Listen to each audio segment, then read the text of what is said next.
Good morning. Audio and video clear இருக்கா?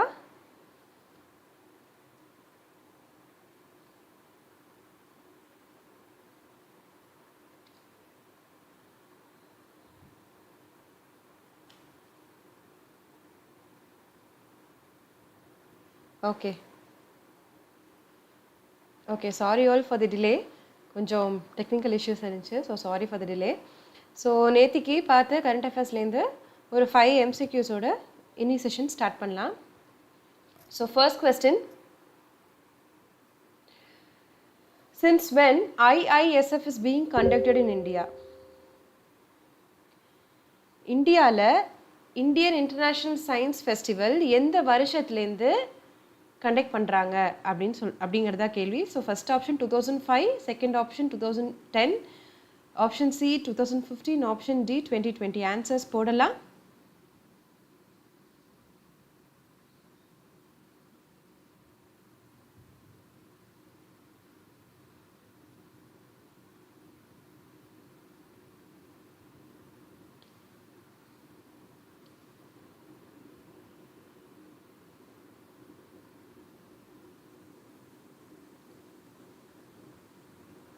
Okay, so first கொஸ்டினுக்கு கரெக்டான ஆன்சர் என்னன்னு பார்த்தோன்னா ஆப்ஷன் சி 2015. ஓகேவா, 2015 தான் கரெக்டான ஆன்சர். அடுத்து பார்க்கலாம், ITPO comes under which ministry? ITPOன்னா முதல்ல என்னன்னு யோசிங்க. ஸோ அது எந்த மினிஸ்ட்ரி கீழே ஃபங்க்ஷன் ஆகிட்டு இருக்கிற ஒரு பாடி அப்படிங்கிறதா question. Option A finance ministry, option B external affairs ministry, option C commerce and industry ministry, and option D home affairs ministry.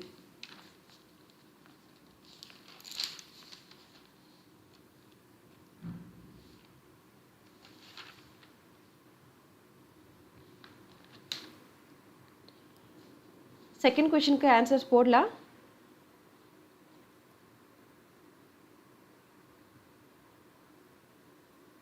Okay, second கொஷனுக்கு கரெக்டான ஆன்சர் என்னன்னு பார்த்தோன்னா option C commerce and industry. ஓகேவா, third question பார்க்கலாம்.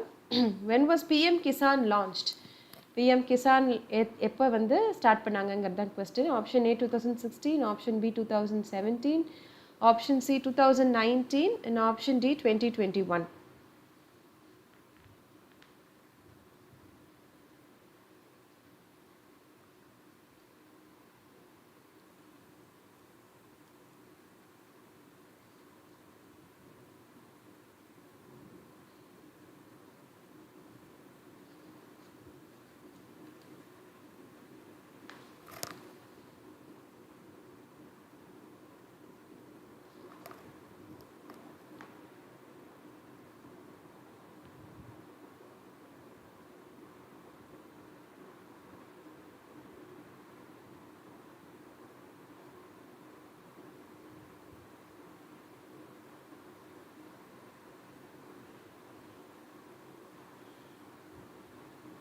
Okay, so third கொஷனுக்கு answer என்னன்னு பார்த்தோன்னா option C 2019 தான் கரெக்டான answer. So fourth question, which of the following body was not involve in A for Aadhaar campaign? A for ஆதார்ங்கிற கேம்பெயினில் கொடுத்துருக்கிற 4 ஆப்ஷனில் எந்த பாடி இன்வால்வ்டாக இல்லைங்கிறத question. So first option A e சேவை Kendras, option B Indian postal services, option C tribal development department, and option D Dhanalakshmi bank. Answers போடலாம் for fourth question.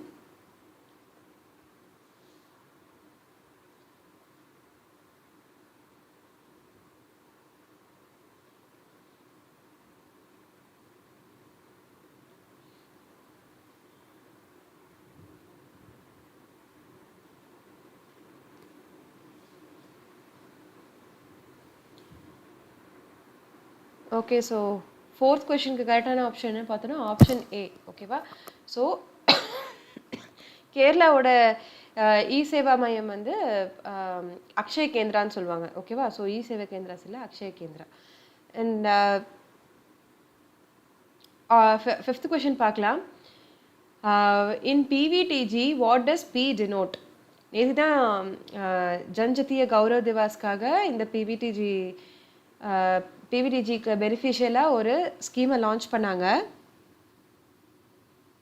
So அதில் அந்த பிவிடிஜிங்கிறது அந்த பிவிடிஜியில் வாட் டஸ் பி டினோட், பிங்கிறது வாட் டஸ் இட் ஸ்டாண்ட் ஃபார்ங்கிறதா question.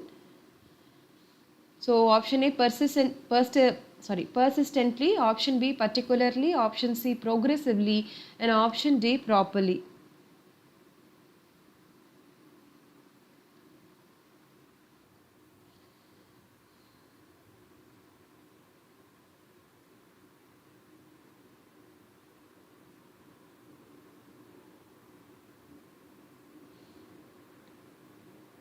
Final கொஷனுக்கு ஓகே, ஃபைனல் கொஷனுக்கு ஆன்சர் பார்க்கலாம்.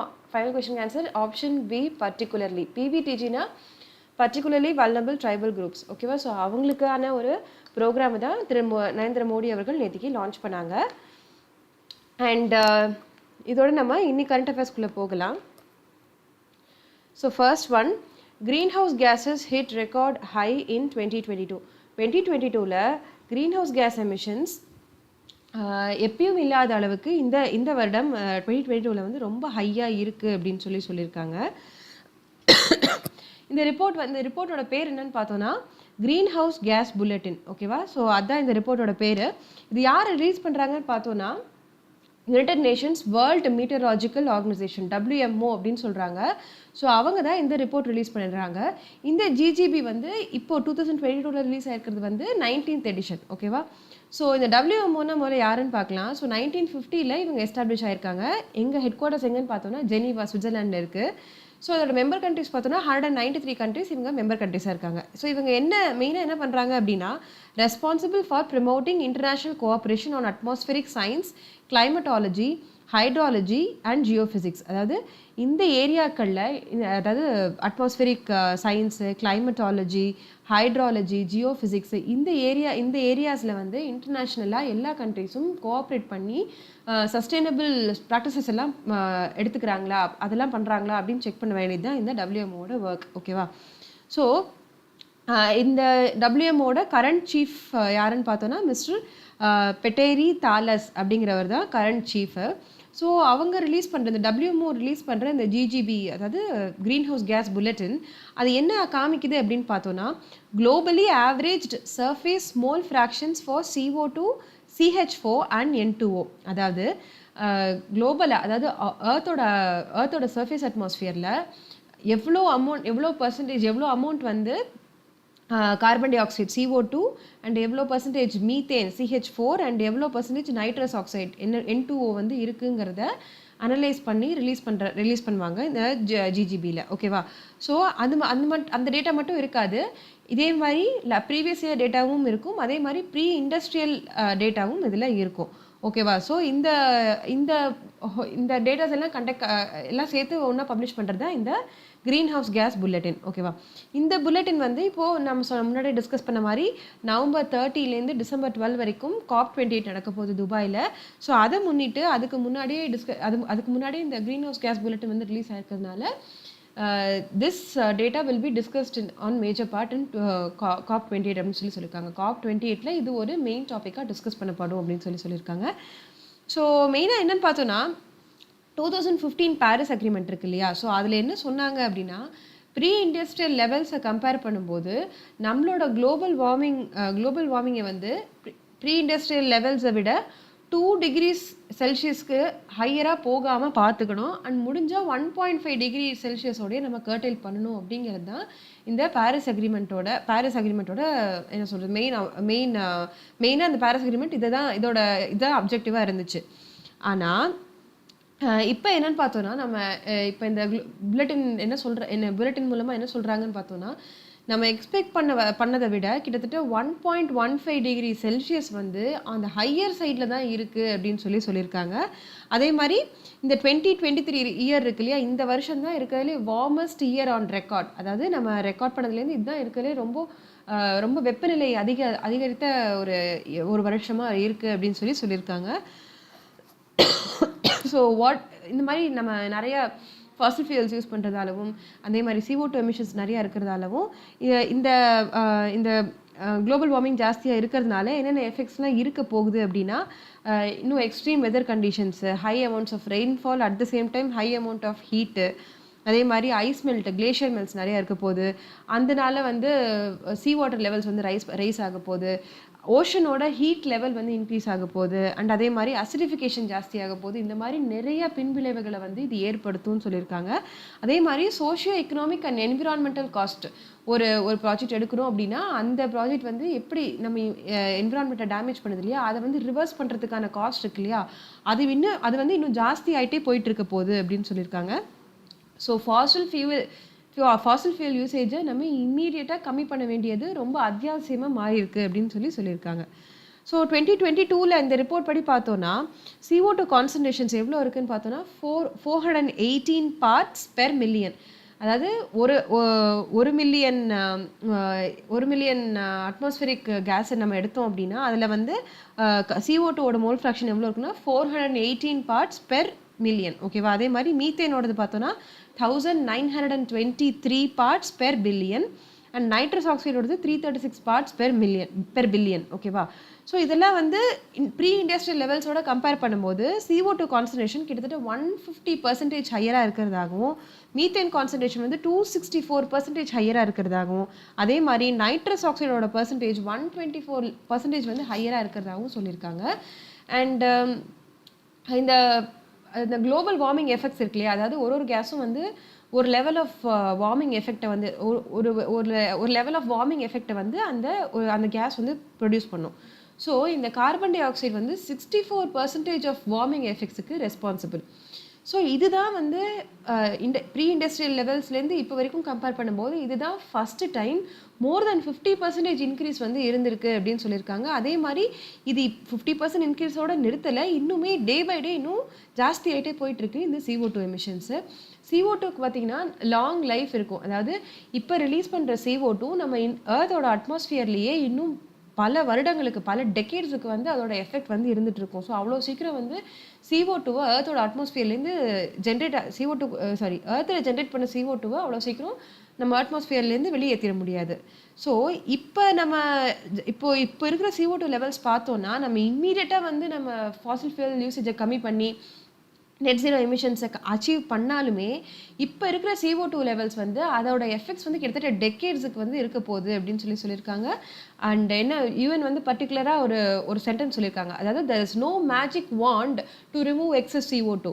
எக்ஸஸ் CO2வை அப்படியே மாயமாக மந்திரமாக வந்து மறைய வச்சிட முடியாது. அதோட எஃபெக்ட்ஸ் வந்து இன்னும் பல வருடங்களுக்கு இருக்க போகுதுன்னு சொல்லியிருக்காங்க.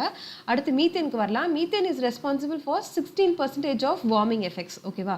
ஸோ இது CO2வோட கம்பேர் பண்ணும்போது அவ்வளோ வருடங்கள் நீடிக்காது, இதோட லைஃப் வந்து அவ்வளோ வருடங்கள் இருக்காது. ஆனால் CO2 வந்து எவ்வளோ ஒரு வார்மிங் இம்பேக்டை கொடுக்குதோ அதை விட டபுள் ட்ரிபிள் மடங்கு இந்த மீத்தேனோட much more powerful warming impact வந்து இந்த மீத்தேன் கொடுக்கும்னு சொல்லியிருக்காங்க. அதே மாதிரி நைட்ரஸ் ஆக்சைடு வந்து it is responsible for 7% of warming effects. இதோட லெவல்ஸ் பார்த்தோன்னா நம்ம எப்பயும் பார்த்ததை விட இதோட லெவல்ஸ் வந்து பயங்கரமாக ஹையாக இருக்குன்னு சொல்லியிருக்காங்க. அண்ட் இதெல்லாம் சேர்ந்தது தான் இந்த க்ரீன் ஹவுஸ் கேஸஸ். இந்த மூணும் சேர்ந்தது தான் இந்த க்ரீன் ஹவுஸ் கேஸஸ்.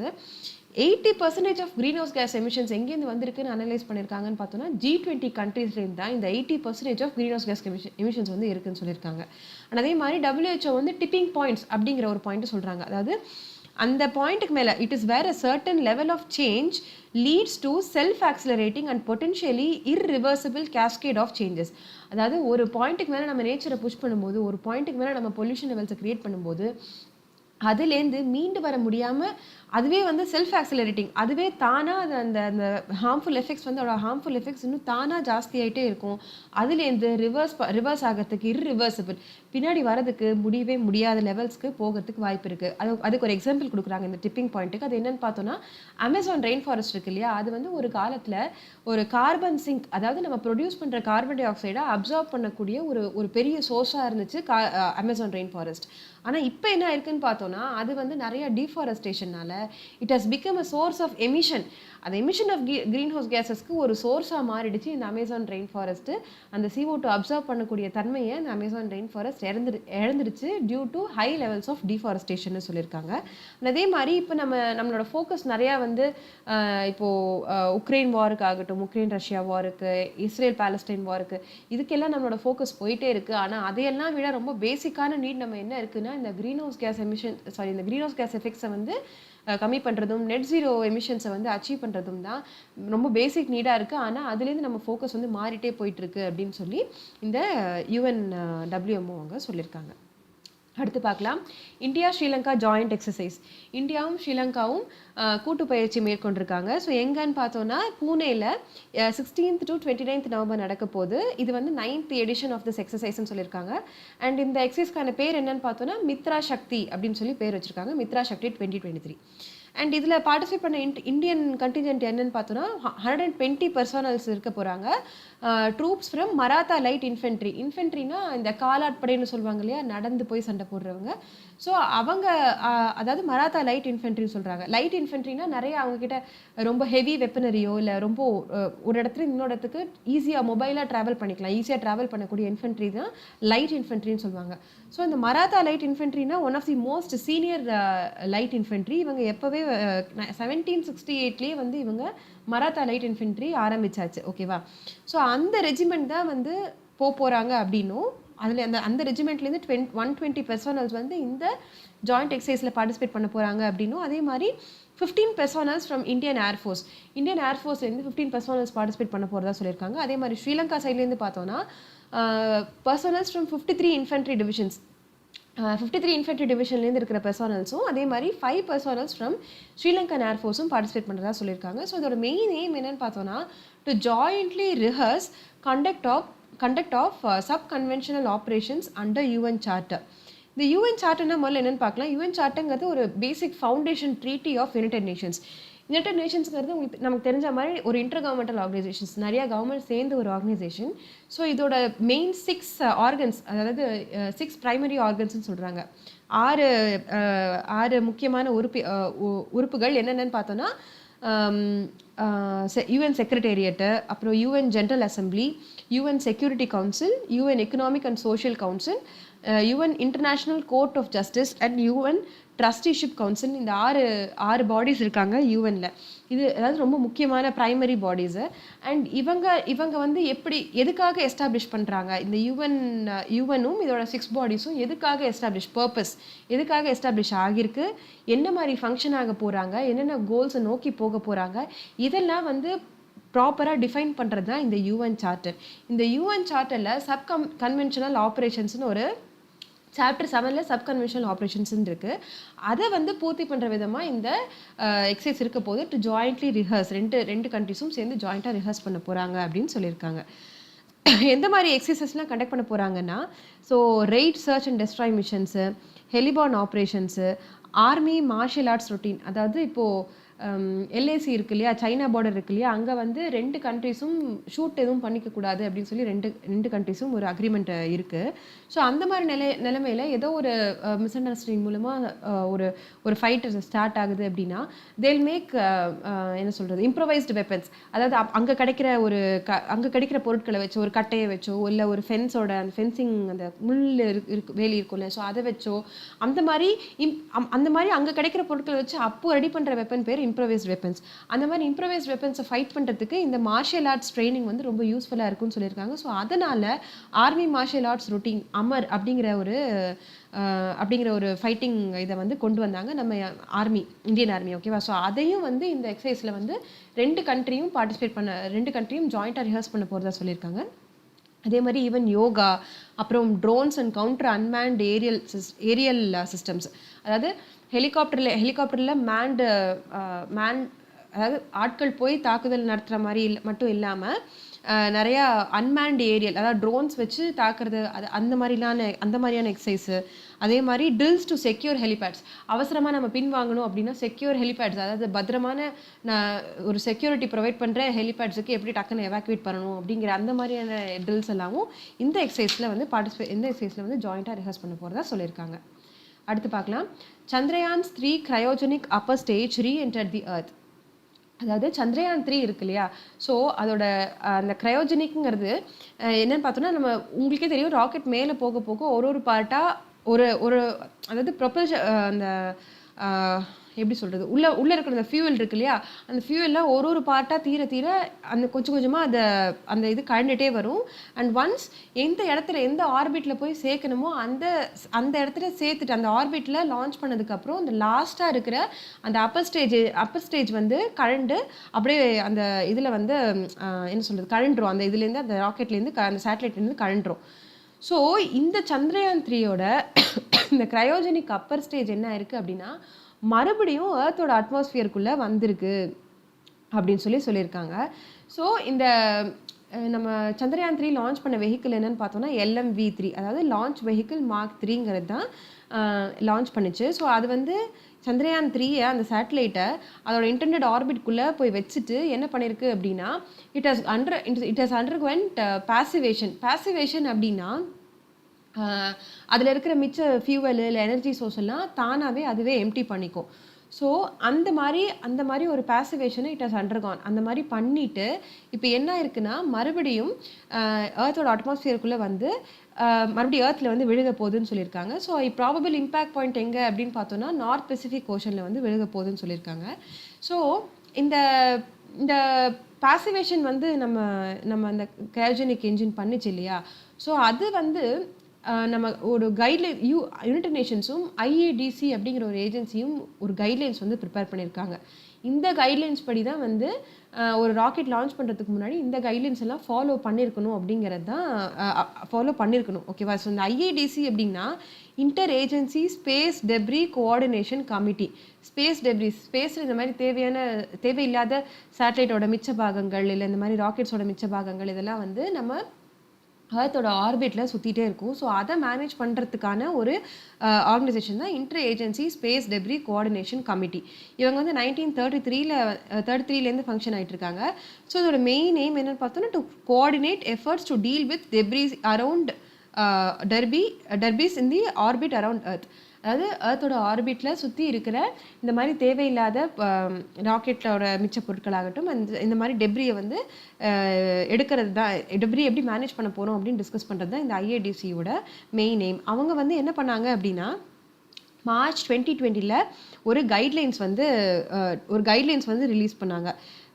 அதாவது ஒரு ஏர்த்லேருந்து ஒரு மிஷன் ஃபார் ஸ்பேஸ் நடக்கிறதுக்கு முன்னாடியும் இந்த ஃப்ரேம்ஒர்க்கில் கொடுத்துருக்கிற இதெல்லாம் இந்த ஃப்ரேம்ஒர்க்கில் மேண்டேட் ஆகிருக்கிற ப்ரொவிஷன்ஸ் எல்லாம் கம்ப்ளீட் ஆயிருக்கா அப்படிங்கிற ஒரு feasible space debris mitigation plan வந்து சப்மிட் பண்ணணும்.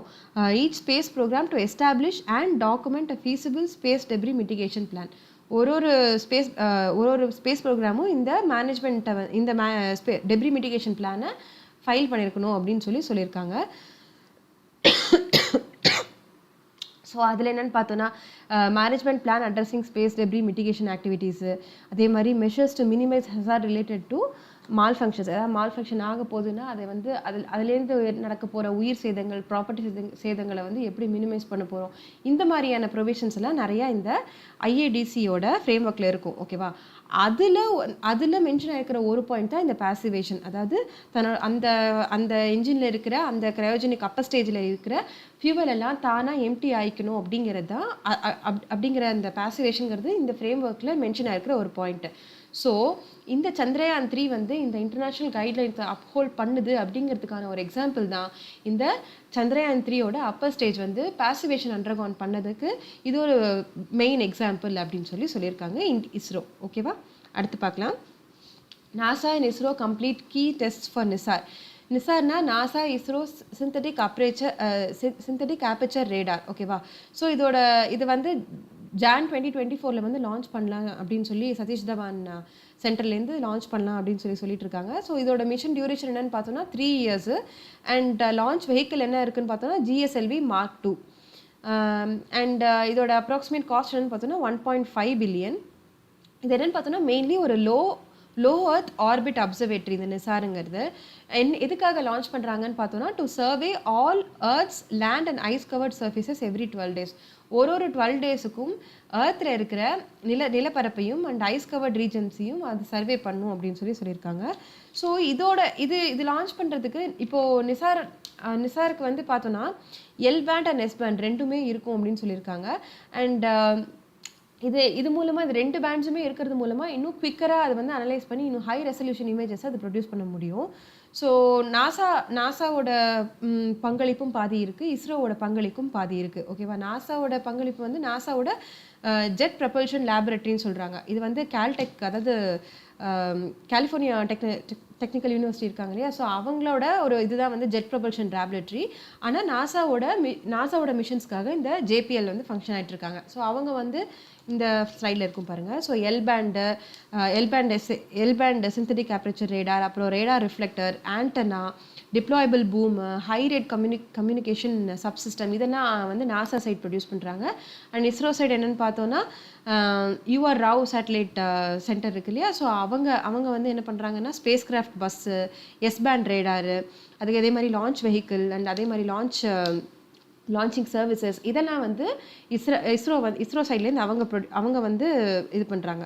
ஸோ நாசாவோட இந்த ரேடாரை சிந்தட்டிக் ஆப்பர்ச்சர் ரேடாரை வந்து நம்ம இஸ்ரோவுக்கு வந்து டெலிவர் பண்ணிட்டாங்க. ஸோ இப்போ வந்து என்ன ஜான் 2024 வந்து லான்ச் பண்ண போகிறாங்கன்னு சொல்லலையா? ஸோ அதுக்கேற்ற நிறைய டெஸ்ட்ஸ் வந்து போயிட்டுருக்கு.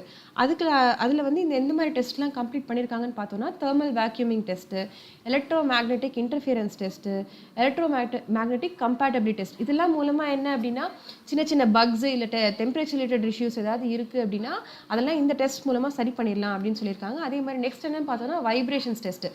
அந்த ஹோல் சேட்டலைட் என்ன பண்ணுவாங்க அப்படின்னா ஒரு வைப்ரேஷன் ஷாக் கேபிளில் வந்து போட்டுட்டு அட்டாச் பண்ணிவிட்டு பயங்கரமாக அது வைப்ரேட் ஆகும். ஸோ அந்த ஸ்பேஸில் இருக்கக்கூடிய அந்த வைப்ரேஷன்ஸை வித்ஸ்டாண்ட் பண்ண முடியுமா, இதால் தாக்கு பிடிக்க முடியுமா அப்படிங்கிறது தான் இந்த வைப்ரேஷன் டெஸ்ட்டு. அதுதான் அடுத்து பண்ண போகிறோம் அப்படின்னு சொல்லியிருக்காங்க.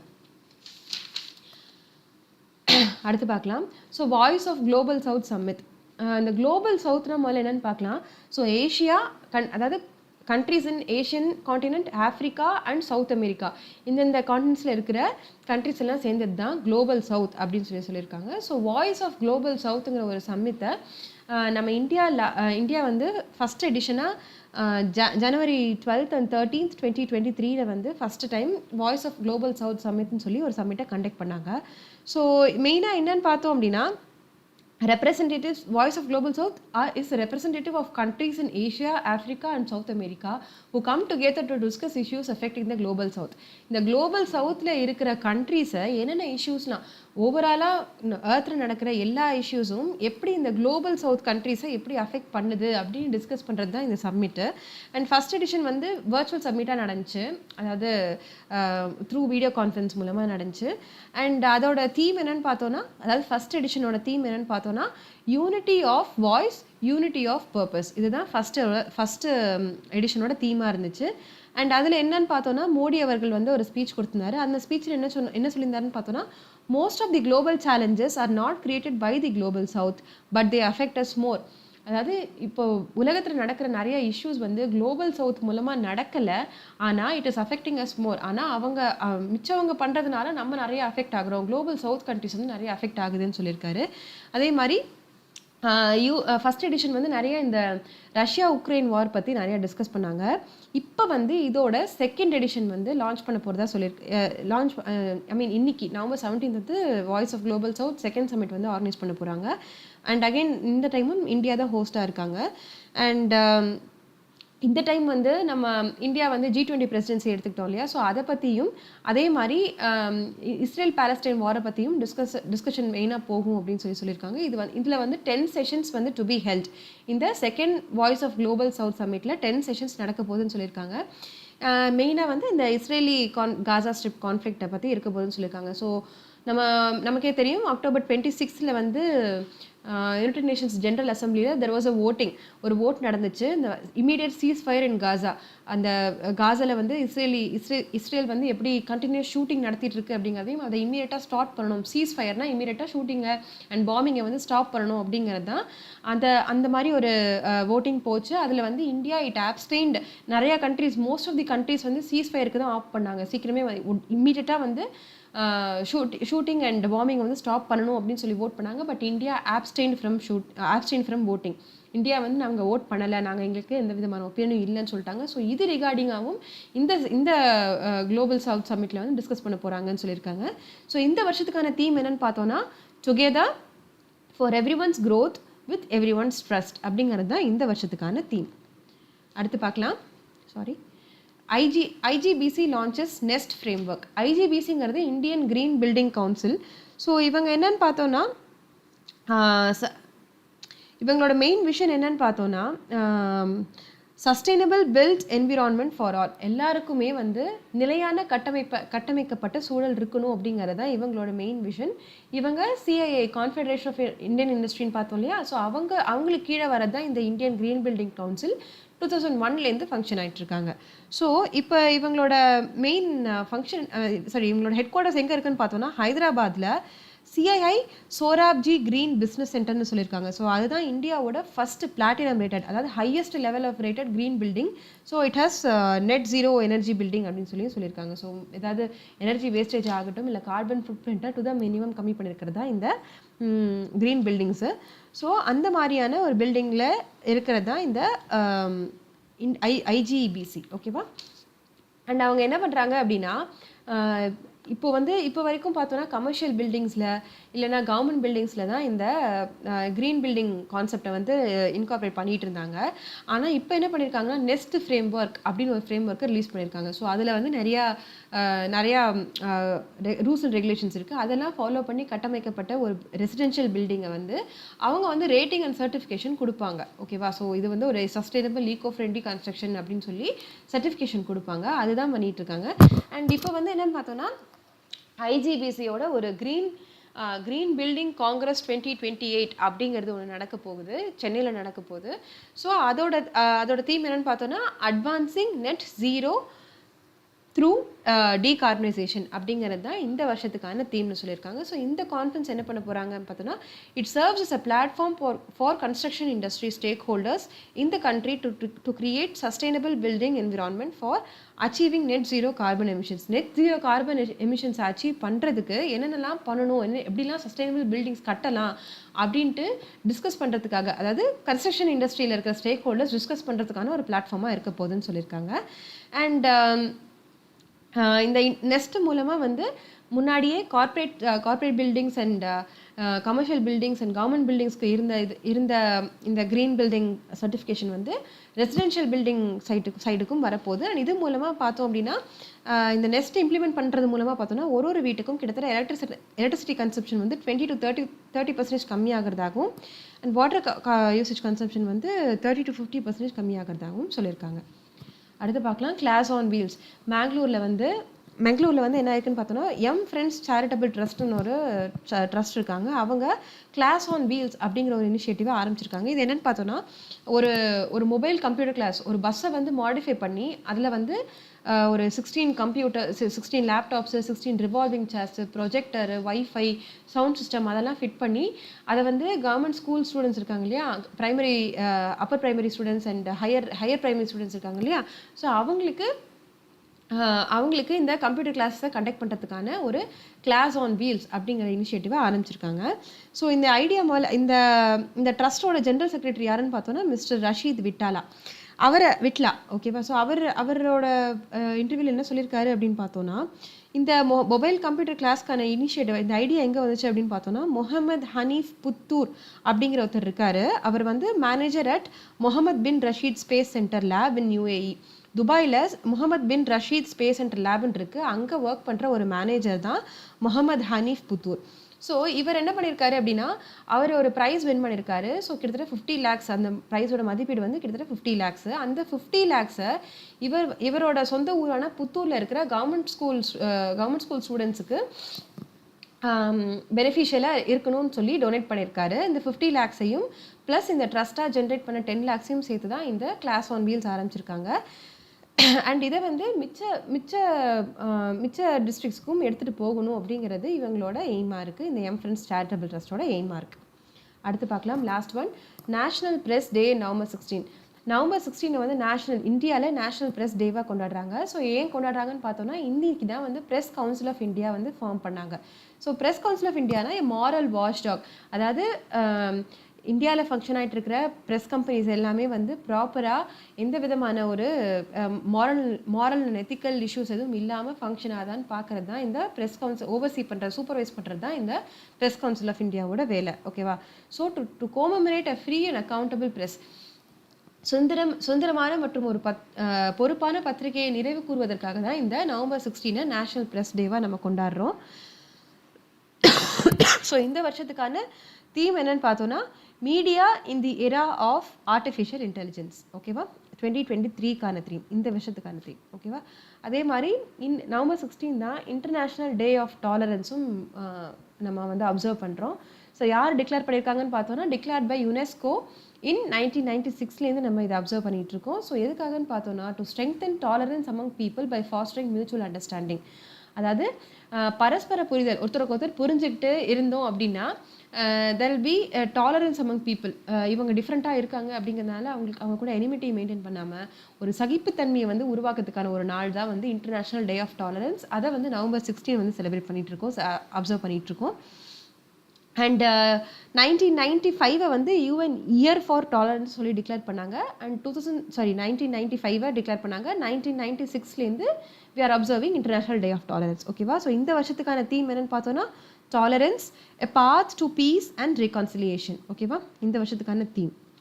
ஸோ இன்னைக்கு 8 கரண்ட் அஃபேர்ஸ் பார்த்துருக்கோம். நாளைக்கு இதுலேருந்து ஒரு 5 MCQs இருக்கும். அண்ட் நம்ம சேனலில் ஆல்ரெடி 3 Group 1, Group 4 அண்ட் SSCக்கான பேட்சஸ் போயிட்டுருக்கு. கிளாஸஸ் ஆல்ரெடி ஸ்டார்ட் ஆகிடுச்சு. ரெஜிஸ்டர் பண்ணாதவங்க சீக்கிரமே டிஸ்கிரிப்ஷன் லிங்க்கில் ரெஜிஸ்டர் பண்ணி சீக்கிரமே கிளாஸஸில் ஜாயின் பண்ணிக்கோங்க. அதே மாதிரி நம்ம சேனலோட GK book both in English and Tamil available. Sample PDF கீழே டிஸ்கிரிப்ஷன் லிங்க்கில் இருக்குது. செக் பண்ணிவிட்டு சீக்கிரமே ரெஜிஸ்டர் பண்ணி புக்ஸும் வாங்கிக்கோங்க. நாளைக்கு 10:30க்கு இன்னொரு கரண்ட் அஃபேர் செஷனில் மீட் பண்ணலாம். தேங்க்யூ.